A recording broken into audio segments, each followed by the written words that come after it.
강의는 부동산 핵심 지식 강의, 토지의 명칭 및 종류 일부 시작하겠습니다. 부동산을 보통 어, 투자를 하려 그러면 토지의 명칭이나 종류를 정확하게 알아야지 투자가 가능하겠죠. 그래서 그 명칭과 종류 그리고 어떤 땅들에 있어서 투자 가치성을 판단할 수도 있고, 그리고 그런 종류들을 알아야지만 지식으로서 그리고 투자를 할 수 있는 그런 여건을 만들 수가 있죠. 그래서 핵심적으로 중요한 거, 우리나라 지적법상 지목이 28개가 있습니다. 그 28개를 대부분 명칭만 들어도 알 수 있는 게 있고, 그리고 그냥 명칭만 들어서 헷갈리는 그런 종류들이 있죠. 그런 것들을 사진과 함께 해서 정확하게 이해하실 수 있도록 도와드리기 위해서 이번 강의 만들었습니다. 자, 처음에 보시면 우리나라 지적법상 지목이 지목 땅의 어떤 목적을 가지고 그런 것을 지정을 해놨죠. 그래서 이게 지적법상의 제5조 제1항의 규정에 의해서 지목의 구분은 다음 각 후의 기준에 한다는 말로 지적이 있습니다. 자, 보시면, 자, 그러면 우리나라 지적법상의 28개의 지목을 한번 보겠습니다.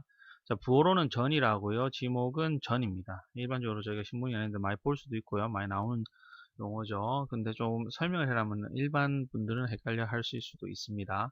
그래서 보시면 물을 상시적으로 이용하지 않고 식물을 재배하는 토지, 그러니까 물을 이용하지 않고 식물을 재배하는 토지다라고 보시면 됩니다. 그리고 그것과 또 같이 부호는 답이고요. 지목도 답입니다. 자, 답이라고 부르는 토지가 있습니다. 그는 저는 물을 상시적으로 이용하지 않은 거고, 답은 물을 상시적으로 이용해서 식물을 재배하는 토지입니다. 보시면 이 하늘색으로 형광펜으로 칠한 지금 4개가 있죠. 전, 답, 임야, 대지.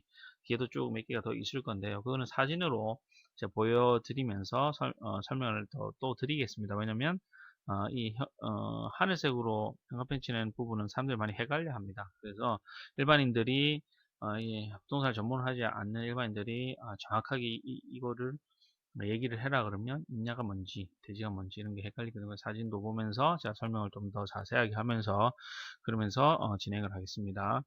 그리고 뭐 가수원 이런 거는 뭐 많이 아시죠? 그냥 가수원 뭐 부호는 과고요.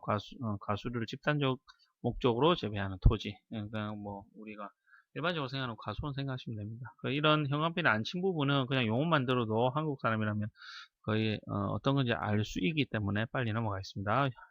목장 용지도 마찬가지입니다. 부호는 목이고요. 지목은 토지 종류는 목장 용지입니다. 그래서 축산업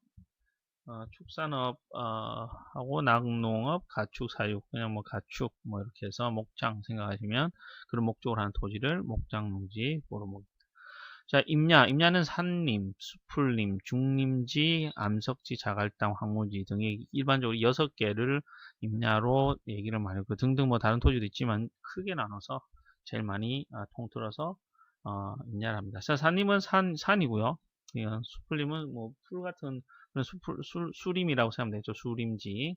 그리고 중림지는 중림이죠. 보통 이제 대나무로 조성된 뭐 그런 지역을 말하고요. 우리나라에서는 보통 대나무 종류는 모두 한 13종 정도 있다고 하네요. 그 13종 중에서 뭐 크게 나누면 3종, 뭐 왕대, 송대, 그리고 맹종죽이라고 3종 정도 있는데 이렇게까지는 알 필요는 없으시고 어쨌거나 그 3종이 보통 다 우리나라는 다 이루어져 있거든요. 그 중림, 대나무.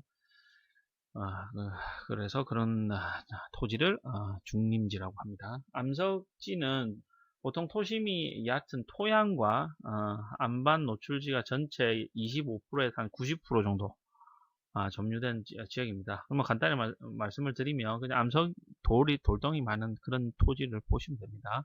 근데 사전적으로는 보통 얇은 토지에 안반이 노출된 게 전체적으로 25에서 90% 그 안에 들면 보통 다 암석지로 토지 명칭을 말합니다.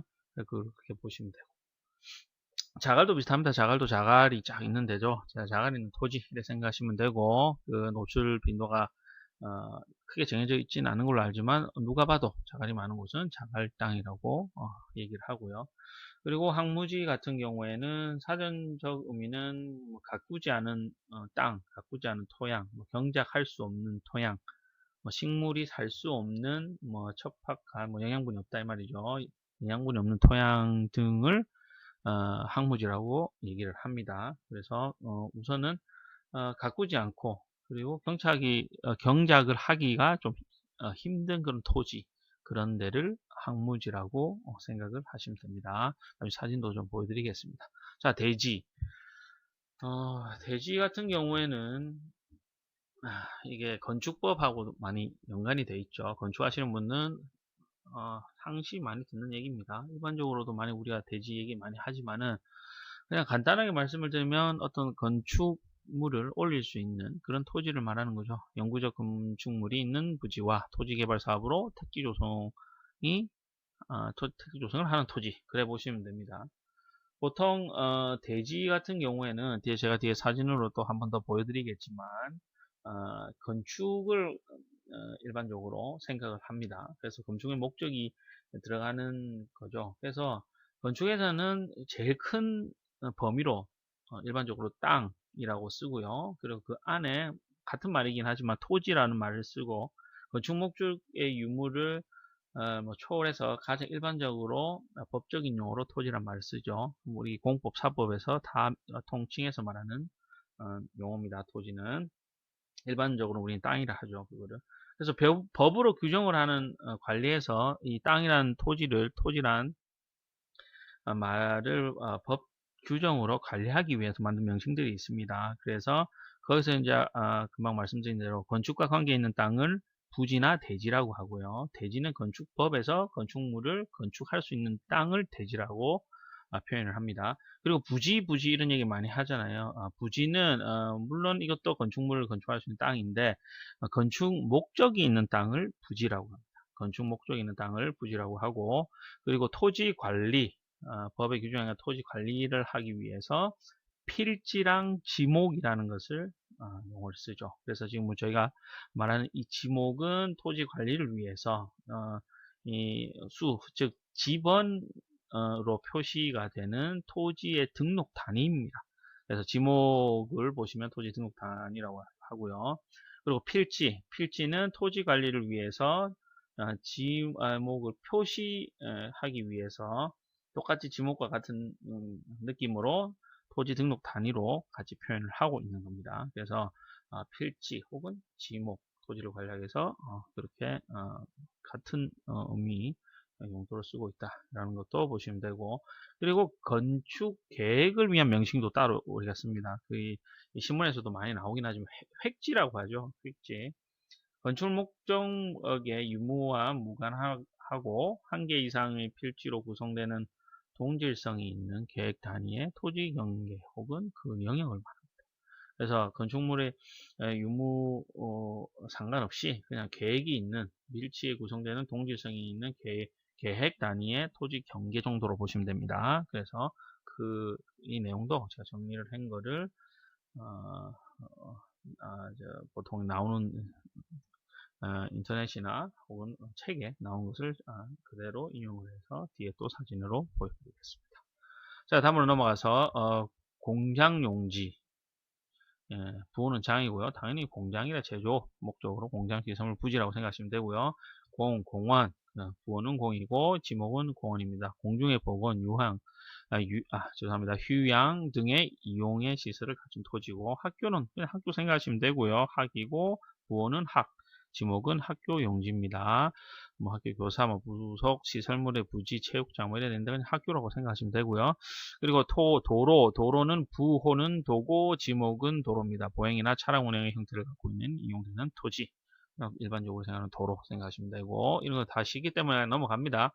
자, 부호, 차. 그리고 지목은 주차장입니다. 주차에 필요한 독립적인 시설을 갖추는 부지. 이것도 당연히 아시는 내용이고, 주유소, 용지, 석유, 석유 제품, 액화 석유가스 등의 판매 목적으로 설비를 갖춘 부지죠. 이런 주유소 땅, 특히 토지를 그 투자 목적으로 생각하실 때 이런 거 정확하게 아셔야 되죠. 그래서 우선은 일반적으로 지금 형광펜으로 친 부분 외에 다른 부분은 한국 사람이라면 그 단어만 들어도 알 수 있죠. 그냥 부호 정도만 구분하실 수 있게끔 한 번만 보셔도 이해 가실 거라고 생각을 합니다. 자, 그리고 다음 사진을 한번 보겠습니다. 아까 말씀드렸던 전입니다. 전을 보시면 요런 느낌이죠. 전 딱 보시면 아까 전이 뭐였습니까? 전이 아까 전에 물을 사용하는 겁니까? 사용하는 거 물을 사용하지 않는 물을 상시적으로 이용하지 않는 식물 재배한 토지 이런 데를 전이죠. 이런 모양으로 되어 있습니다. 요런 데입니다. 요런 데 딱 보셔도 물을 상시적으로 이용할 수 없게끔 되어 있죠. 물론 뭐 조금의 그럼 되겠지만 어떤 토지를 구분하기 위해서는 이렇게 표현을 합니다. 자, 그럼 다음은 반대적으로 답은 뭐였습니까? 물을 상시적으로 이용해서 식물을 재배한 토지입니다. 딱 눈에 한눈에 들어오죠. 그냥 물, 예, 이런 데입니다. 이런 것을 보시면 확실히 전과 답을 구분하실 수 있으시겠죠. 자, 그렇게 보시면 되고요. 산림지, 아까 산림지는 어디 포함되었죠? 산림지는 임야에 포함되었습니다. 이런 그냥 산림 전체적으로 보시면 이런 느낌, 이런 게 산림, 산의 그 나무 이런 느낌으로 보십니다. 자, 수림지는 아까 풀이라 했죠. 풀 개념으로 이런 느낌으로 보시면 임야 내에 수림지는 무엇인가 했을 때 이런 느낌으로 보시면 됩니다. 그리고 항무지 다른 것도 있었지만 그는 다 보시면 뭐 암석지, 뭐 자갈땅 이런 거 다 보시면 아시겠죠. 또. 그렇기 때문에 항무지로 넘어가십니다. 항무지 넘어가시면 뭡니까? 대나무 중림지도 마찬가지고 그냥 보시면 아실 테고 그래서 항무지 좀 헷갈리게 갖고 왔습니다. 요런 느낌입니다. 요런 느낌. 항무지. 뭔가, 항무지가 아까 뭐라고 그랬습니까? 항무지의 느낌은, 아까 말씀드렸을 때, 사전적 의미로는 가꾸지 않은 토양의 땅, 경작을 할 수 없는 토양, 식물이 살 수 없는 그런 느낌. 물론 요 보시면 식물 살긴 하지만, 전체적으로 말씀을 드리는 겁니다. 영양분이 많이 부족한 토양. 뭐 이런 것을 사전적 의미로는 항무지라고 합니다. 그래서, 그런 것도 사진으로 보시면서 구분되고요. 자, 대지. 아까 말씀드린 거 그대로 다 나오는 거죠. 전체적으로 일반적인 명칭은 땅이라고 하죠. 그리고 토지. 토지는 건축 유무에 초월하는 일반적으로 땅의 법적, 공법, 사법에서 쓰는 명칭이고, 그리고 법의 규정으로 관리하는 명칭은 건축과 관계있는 땅과 토지 관리를 하기 위한 건축과 관계있는 땅은 부지, 대지 건축법이었고요. 토지 관리를 위해서는 필지, 지목, 토지 등록 단위라고 했습니다. 그리고 건축개혁위원 명칭으로는 획지, 건축 목적 유무와 무관하여 한 개 이상의 필지로 구성되는 동질성 있는 계획 단위의 토지 경계 혹은 그 영역을 말하는 겁니다. 그래서 그거를 보시면 아실 수 있을 거라고 생각이 듭니다. 그리고 보시면은 부지, 필지, 획지, 건축법에서 땅과 관련돼서 많이 사용되는 용어들이거든요. 부지 같은 경우에는 국토의 계획 및 이용에 관한 법률, 도시공원 및 녹지 등에 관한 법률, 한국도로공사법, 하천법, 여러 곳에서 포괄적으로 사용을 하고 있고요. 구조물의 지반이 되는 혹은 예정될 토지를 그런 거 전부 다 포함하는 의미하는 겁니다. 그래서 건축물이 건축되지 않는 빈 땅은 우리가 나대지라고 하죠. 영어로는 bare site이라고 하는데 나대지라고 합니다. 나대지도 많이 쓰기 때문에 아셔야 되면 건축물이 건축되어 있지 않는 빈 땅이 나대지입니다. 그래서 그 용어랑 같이 부지는 같이 꼭 외우셔야 되고 땅에 건축 목적이 없으면 법에서는 이를 부지라고 부르지 않습니다. 필지는 아까 제가 말씀드린 대로 지목의 그런 의미인데 어쨌거나 필지는 또 건축법에서 많이 쓰는 단어거든 용어입니다. 그래서 지번이라 예를 들어서 공공길 5번지에 의한 토지의 등록 당위 같은 걸 말하는 겁니다. 그래서 공간 정보의 구축 및 관리 등에 관한 법률, 약칭으로는 보통 측량수로 지적법, 여기까지는 아실 필요는 없지만 거기 되고요. 땅의 구조물의 설치 의무와 관계없이 토지를 효율적으로 이용하고 관리, 아까 토지 관리를 하기 위해서 만든 용어다. 그래서 필지도 한번 제가 설명드리고요. 그리고 획지. 획지 같은 경우는 국토의 계획 및 이용에 관한 법률 시행령, 그리고 도시개발법에서 주로 사용을 많이 하고요. 대규모 건축 계획에 있어 계획의 성격을 동질적인 것과 그 외의 성격이 다른 것으로 구분하는 경계 영역에 의미한다. 그래서 다시 말하면 토지 소유권의 범위를 초월해서 계획 단위로 토지 경계를 갈라서 정하는 구획 기준이다. 따라서 획지는 한 개 이상의 필지로 구성되며 주로 학문적으로나 계획의 개념으로 사용된다. 뭐 이래 뭐 제가 말씀드리긴 했지만 획지는 그냥 계획의 개념으로 사용되는 어떤 용어다라고 생각하시면 됩니다. 국토의 계획 및 이용에 관한 법률 시행령과 도시개발법에서 주로 사용하고 있습니다. 그래서 1부는 여기까지 하고요. 2부에서 나머지 28개 지목 설명을 다시 드리겠습니다. 1부 청취해 주셔서 감사합니다.